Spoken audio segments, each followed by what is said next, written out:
Technical University was established in 1968 as an institute to train middle-level manpower for industry and commerce.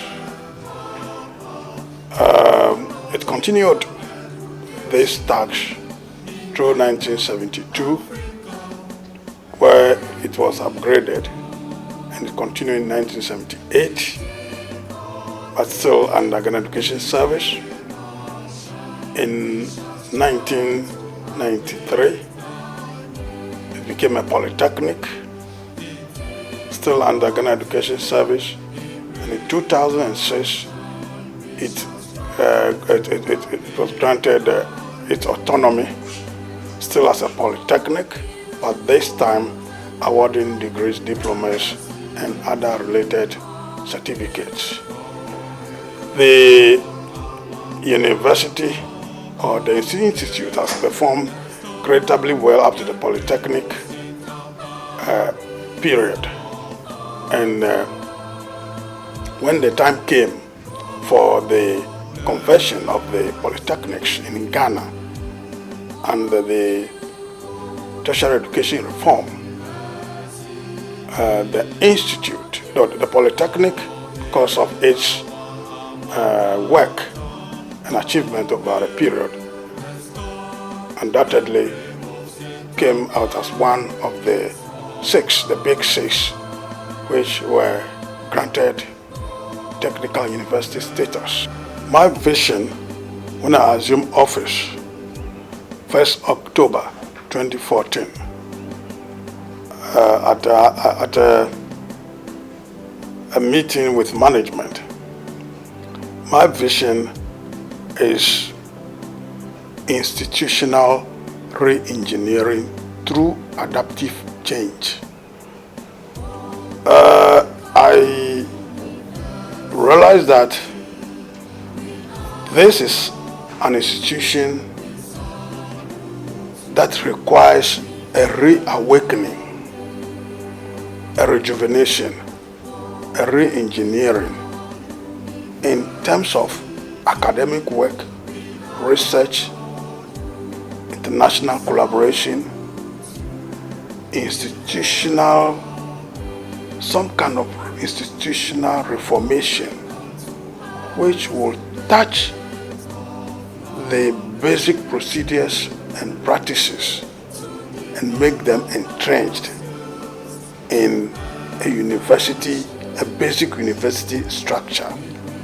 But this can happen through what I call adaptive change.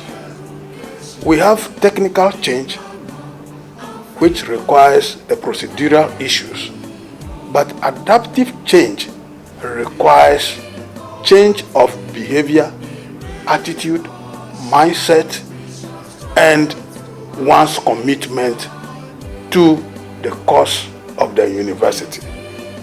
Adaptive change is achievable,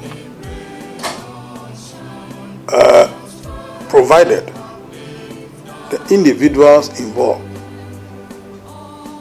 have come to a point where they accept the fact that change is inevitable. From a polytechnic era to a technical university era, you cannot run away from change. You have to embrace change. Change not only in terms of teaching, but change in terms of individual research, scholarship, and training. 50th anniversary celebration is important. It cannot be overemphasized. 50 years in the life of an institution is a long time. And the institution has grown from the day of its establishment and has been in existence for 60 years. In our particular case, This is an institution which started as an institute, and today a university with faculties, departments, institutes, centers, among others. We have every cause to celebrate. Not only celebrate our achievements, but also celebrate the human beings whose efforts have carried the institution from its birth to its current state. It's in the form of a clarion call for stakeholders, the workers within the university first, people within the municipality, government, civil society, NGOs, chiefs, the youth should identify with the institution, give it their support, and if there's anything they have or they can do for the institution, they should do everything not to tear it apart, but to support it, to grow. The institution was operating as a tertiary institution then, and our predecessors had done some administrative restructuring. This administration also continued with the restructuring. For example, we had prepared for the university a human resource policy to guide our human resource decisions. Then we also looked at some of the structures and added on some units. For example, we added on the counseling unit as part of the Office of the Student Affairs, to provide counseling services to our students. We've also seen the need to re-equip some of our service units. For example, the staff restaurant was given a facelift. The security service was also re-equipped. Our clinic has also been provided with some equipment and facelifting. So these were some of the things that we started before the conversion. Now that the institution has been converted to a university, we have to go by the statutes establishing the university. The statutes have just been approved, and the first thing we are looking at is to review the organogram or the organizational structure of the university. We have to look at the divisions, faculties, administrative offices, and so on and so forth. Well, there are 6 academic divisions made up of 4 faculties and 2 schools. The faculties are Applied Sciences and Technology, Engineering, Art and Design, Applied Social Sciences. And then the 2 schools are the School of Graduate Studies for postgraduate programs, and also the ATU Business School, which used to be called the Faculty of Business and Management Studies.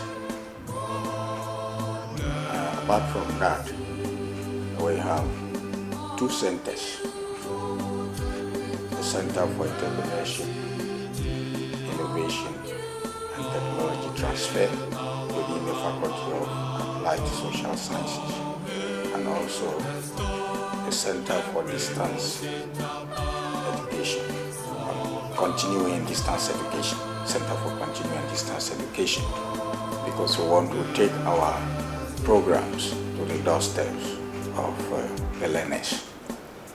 I will say there is a staffing gap, just as we have in the other tertiary institutions in Ghana. The staffing situation is normally guided by some norms or ratios set by our regulatory bodies, but I don't want to go into that.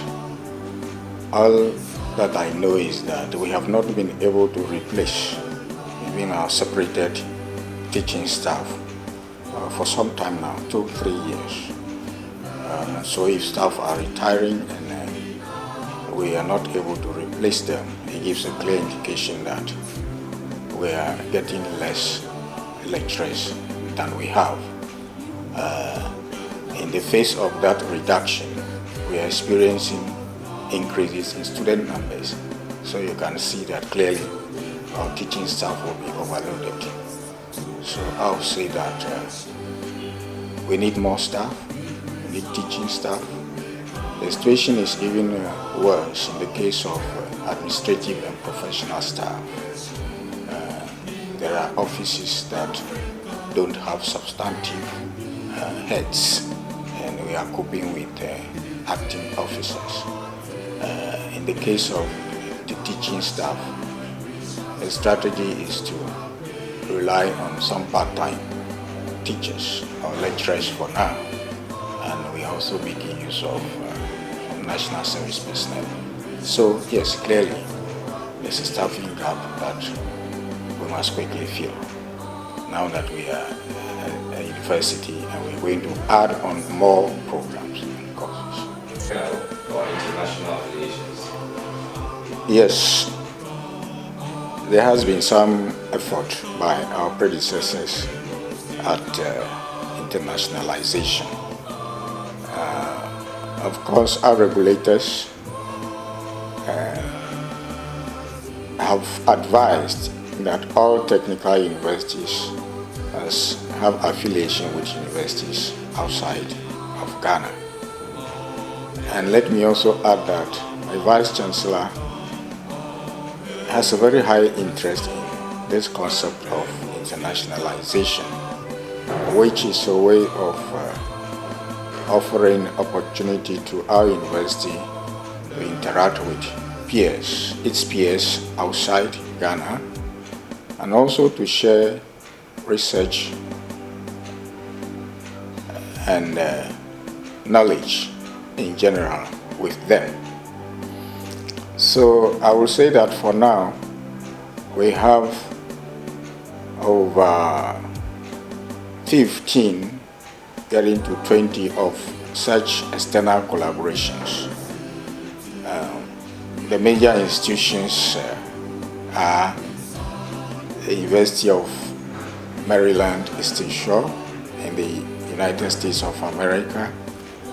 We also have collaborations with some universities in Germany, the Rhine-Waal University of Applied Sciences. Also, we have some collaboration with universities in South Africa. For example, the Central University of Technology, which is collaborating with us to run some postgraduate programs up to the PhD level for staff development. Even within the West African sub-region, we have a collaboration with the Houphouët-Boigny National Polytechnic Institute in La Côte d'Ivoire. There are many of them that time will not permit me to list. So yes, internationalization is key on the agenda of this university. Talking about affiliations, I cannot leave out the Kwame Nkrumah University of Science and Technology in that regard. They have been very, very helpful to whole technical university in fact since the Polytechnic days. We have been running a Bachelor of Technology top-up programs in affiliation with KNUST for all these years. And a year ago, they also offered us the opportunity to run a Master of Technology program in automobile engineering, agricultural engineering, and refrigeration and air conditioning engineering. That program is a sandwich program, and we have the lecturers come all the way from Kumasi to teach on the program here. It's something that we are very appreciative of in terms of our collaborations. I will say that they are our major local mentors as far as affiliations is concerned and as a technical university. I feel great to be part of this great event. I also feel somehow nostalgic about it because I had the opportunity to be associated with the 50th anniversary celebrations of the University of Ghana, where I was before coming here. And this is going to be my second experience of being part of 50th anniversary celebration of the university. I feel great also because it is happening at the time I am registrar of the university. So I will say that it's a great moment. All of us should be happy about this event. For an institution to be alive, so to speak, for 50 years is no mean achievement. So all of us, students, staff, alumni, our friends, our suppliers, the chiefs and people of whole, everybody that we have invited to this great event should come in their numbers and celebrate with us. It's a great moment and it's historic in the life of the university. This is the only 50 years we will have. There will not be another 50 years. So everyone should enjoy the time. And I'm saying that particularly on Saturday the 25th of this month, which is the Grand Deva, where we will all gather to show how grateful we are to our forebears and how happy we are about the occasion. Saying that all roads should lead to the GM Anfeti Auditorium where that event will take place.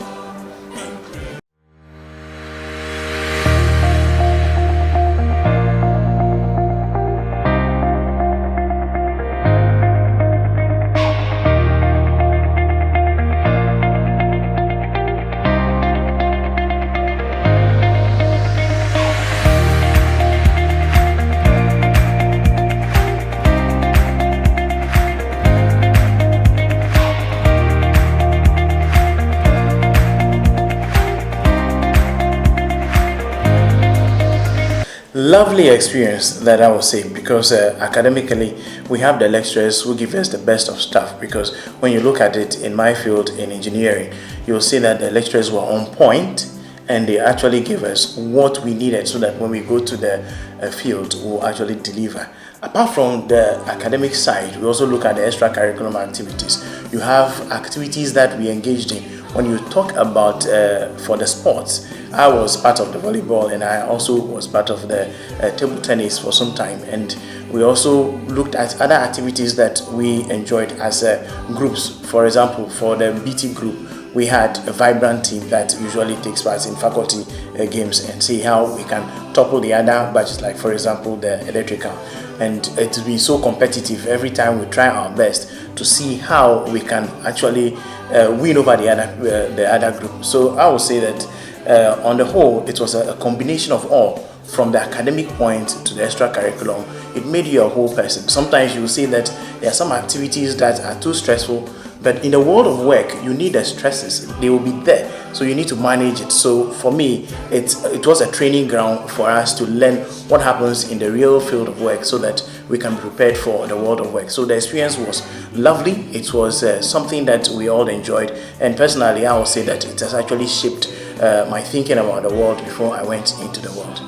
The alumni is heavily involved in the development of this particular institution because this is where it all began for all of us. So we look at it as a place for us to go back and say what we can do.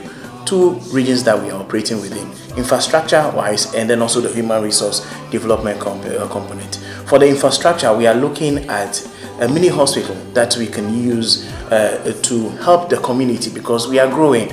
From those days that we had 1,000, now we are over 4,000, getting to 5,000, and the community around us is also growing. So our mind is to come out with a mini hospital to assist the institution.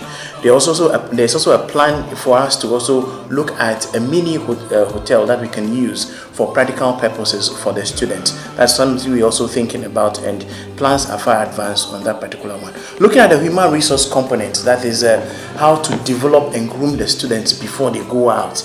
We are looking at leadership seminars that we are putting together. We are working with some professionals every academic year to see how best we can bring them to come and see and talk to the students.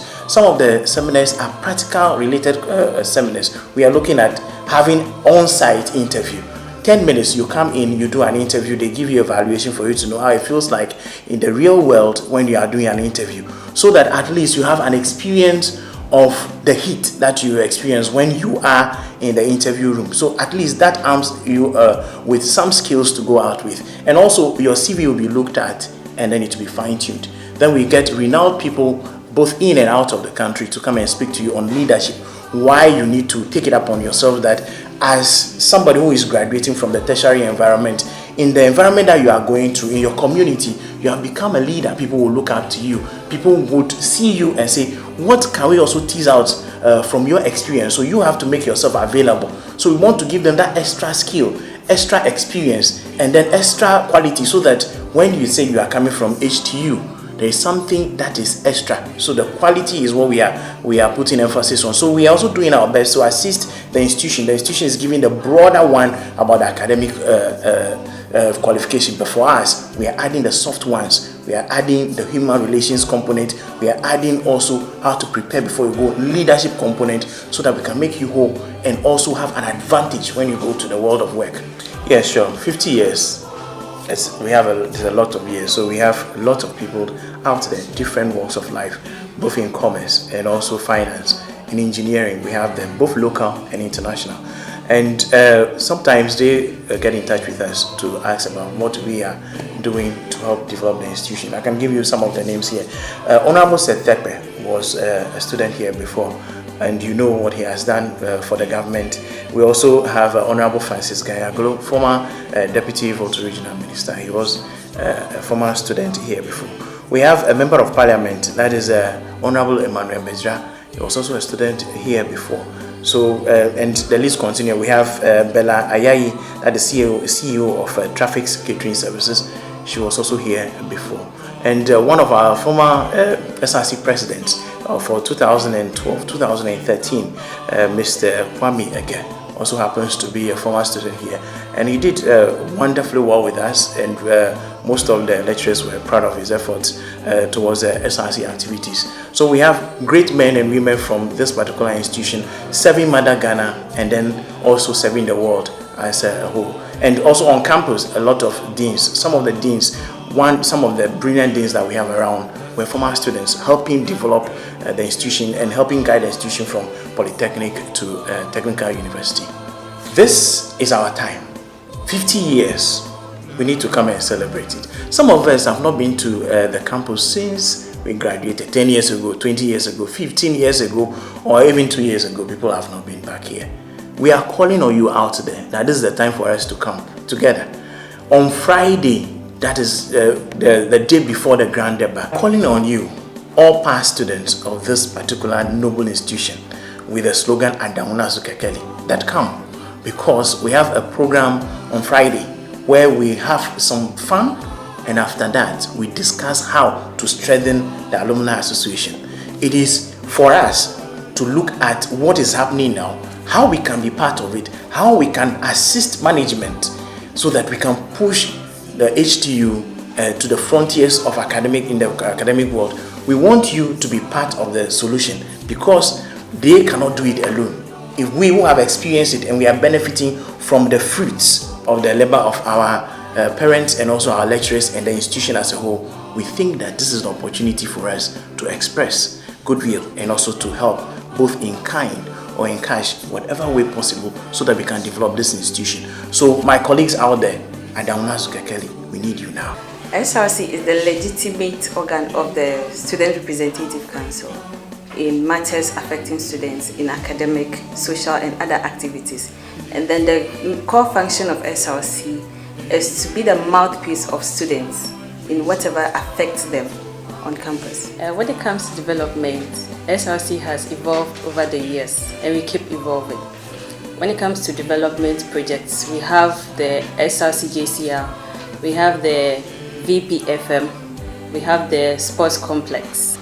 SRC plays a key role on the governing council because we have a representative, that's the SRC president, who contributes to policy making and the policy implementation and how it affects students and their responses to it. As the first female president of the Technical University, it feels challenging, and then at a point it feels exciting because as a first female, I took a step that most weren't willing to, and I was ready for the job and I wanted to take it.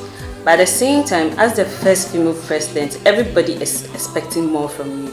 So you need to work hard, extra hard to meet the expectations. So it's a two-way thing. It's good and challenging at a point, but I'm ready for the job. The future is bright, the future is great. And then in 50 years, I'm expecting, or I see the university competing with other global institutions where they'll compete with other universities such as the MIT, the Oxford University, and then the Harvard University. Fellow Adanunites, this is the time for us to exhibit our school. This is the time for us to talk HTU. I'm inviting you officially that you feel part and become part of the anniversary.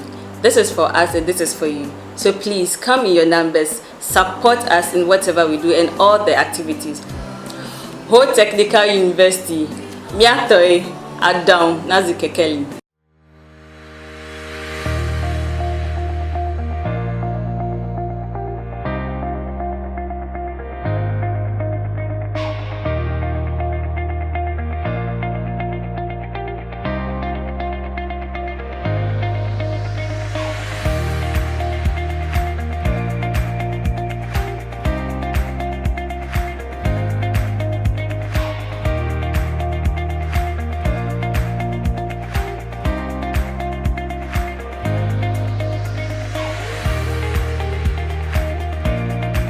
I am Nerissa Anku, a mechanical engineer with expertise in energy and environment. I've been teaching at Polytechnics University for almost 2 years now. Being a female in a male-dominated field sometimes is quite hard, but most of the time I think I'm pampered by the men in my department, and so far it's been okay. My students are mostly men. Whilst lecturing, some take interest in me, but I'm able to handle them because I have my values, and I'm also a instructor. Technology, engineering, and mathematics is an interesting field, and it's the future of all jobs. That's where all the future jobs are going to be. So I advise all ladies to take careers in science, technology, engineering and mathematics. That is where their future will be. It's easy, it's not as we think. It's just easy. We just have to break our old mentality of men being the only people who are made for science. Just put in the can-do spirit and we can do all. We break our mentality, we take on a new attitude and say that yes, I can, and then we can do it.